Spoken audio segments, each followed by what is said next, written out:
We got one of the most impressive mechanical suits that exists with Sam Gideon from Vanquish. Sam is a researcher who worked with Professor Candid to create the ARS, or Augmented Reaction Suit, and Sam is equipped with the suit throughout the entire game. It is worth pointing out that this suit is still a prototype and has limiters on it that are put in place to protect the operator inside the suit. So let's get into everything that the suit provides Sam the ability to do. So Professor Candid took measurements of Sam's sympathetic nervous system to further augment Sam's reaction when in combat. This will automatically engage when Sam is in grave danger, along with him being able to manually use it for his advantage. This is one of the big mechanics in the game that make it look like Sam is slowing down time around him, but it's actually raising Sam's reaction to everything at an inhuman level. Another great thing about the suit is that when Sam aims down sights, he is able to tremendously reduce the recoil of his weapons. This is specifically called out in the training portion where Elena mentions the recoil compensators that are within the suit. With the ARS, Sam was able to spin so fast that he literally drills through Argus machines. These machines are some of the most durable and thickest machines Sam faces.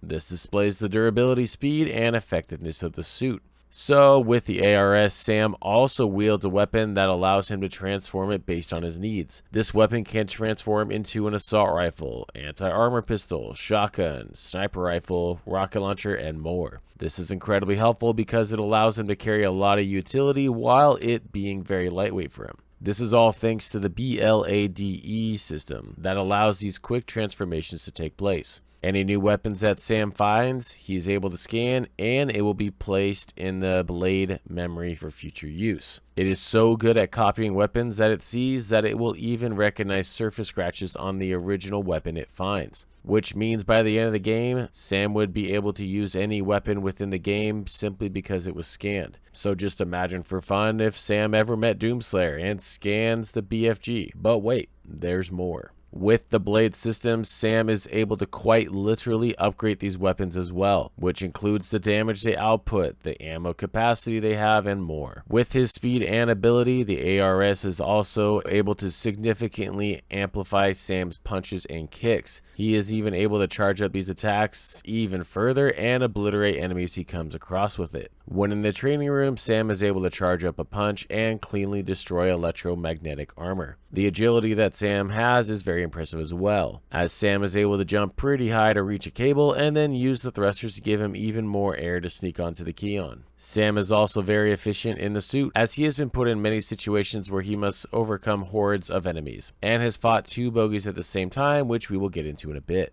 When Sam gets to a zero gravity area, Sam is able to maneuver around like normal. But this is the case for all the soldiers actually, including Burns. So this would mean that it's pretty typical for them to be able to maintain control of themselves even when in zero gravity. Finally, Sam is equipped with frag grenades and EMP grenades. The grenades themselves aren't all that important, but Sam's utility with them is what is quite impressive. While sliding around in the ARS, he can drop them for his unknowing enemies, along with his accuracy to throw the grenades and shoot them out of the air to maximize their range and damage. With this, the ARS resists effects from the EMP grenades, showing that it can resist EMP attacks as well. Keep in mind, this suit was noted to be in a prototype level of development, meaning that the ARS will only become more powerful over time. So with the first boss in the game, the Argus robot, this machine is a spider-like tank that has all sorts of weaponry, including an unbelievable amount of missiles and machine guns. Oh, and it can transform from the spider-like tank form and into a robot with 2 arms and legs. Then at the center of it is able to shoot a large radius laser. The Argus robot is so dangerous that it was the main discussion for the government around the world in the arms control debate.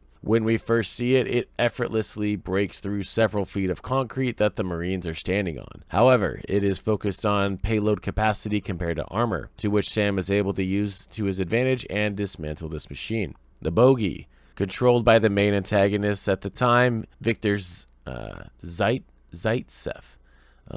Victor ZeitZeev. This machine is controlled by Victor and is incredibly powerful. It has the ability to fly with thrusters, and Sam describes it as a knockoff of the ARS, which they patented. When Victor and Sam first clash, we see just how fast both of them are with their suits.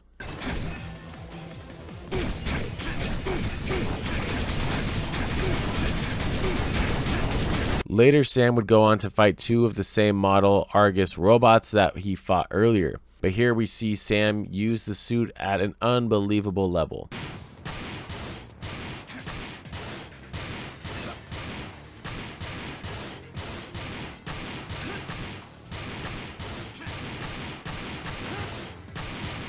Then for the second Argus robot, he was able to uppercut the head of the robot clean off its body. Unknown. This machine, when exposed, is a small, non-threatening looking robot, but when it gets with other scrapped metal, it is able to become a very dangerous 4-second grab at Sam and do more. Its name fits the info on this because outside of the combat, there isn't really much known on this. But its build and function is very unique, so it makes you wonder what the limit on this would be if it was in a metal scrapyard. Crystal Viper. This enemy is an assassination unit that is equipped with light refracting armor that allows it to camouflage itself to be pretty much invisible, and can send huge blasts from its body towards its enemies. Oh, and it can cut Marines in half with a huge blade that it creates from its body. Sam fights a couple of these in the game, and each time it is shared how dangerous they are. Buzzards. The buzzard is dangerous in that it is large, can fly like a helicopter, and it can transform to land on the ground to fight there as well. When in the air, it can shoot a large laser that leaves a large explosion, and then when it is in the ground transformation, it can swing its arms for powerful attacks. Sam also fights several of these throughout the game and absolutely bodies them. Burns. Eventually, Sam would face off against Burns and his Marines that he was working with throughout the game. Burns has more equipment than he is led to believe throughout the whole game, where here he is able to hover quickly, has his large metallic arm, and the other arm is wielding a huge shield. Before Sam is able to face off against Burns though, he is surrounded by Marines. Sam is able to react to the first trigger pull of the Marines and jumps into the air to avoid the shots while dispersing of the Marines very swiftly. Eventually Sam and Burns face off, and Sam would be able to get a deadly shot onto Burns and make his way through to the 2 bogeys. Alpha and Bravo bogeys. At the end of the game, Sam faces off against Victor again, except this time there are 2 bogeys against Sam. These bogeys are just as dangerous as the original, except obviously double the trouble. Sam does defeat 1 bogey, but this allows Victor to focus his attention on only 1 to control, which makes the bogey insanely fast and even more dangerous. This is where Sam requests to have the limiters removed from the suit. Then here the gauge increases exponentially, and Sam is able to use the thrusters at unbelievable speeds to keep up with the last bogey. Eventually the 2 would be on their last legs, but Sam is able to prevail and defeat Victor's bogeys for good. Overall, Sam with the ARS is great in combat, along with how much they are able to do in just a prototype form. And this being Sam's first real mission, they will only increase in their efficiency. If you enjoyed this video and want to see more, make sure to subscribe, and I will see you in the next one.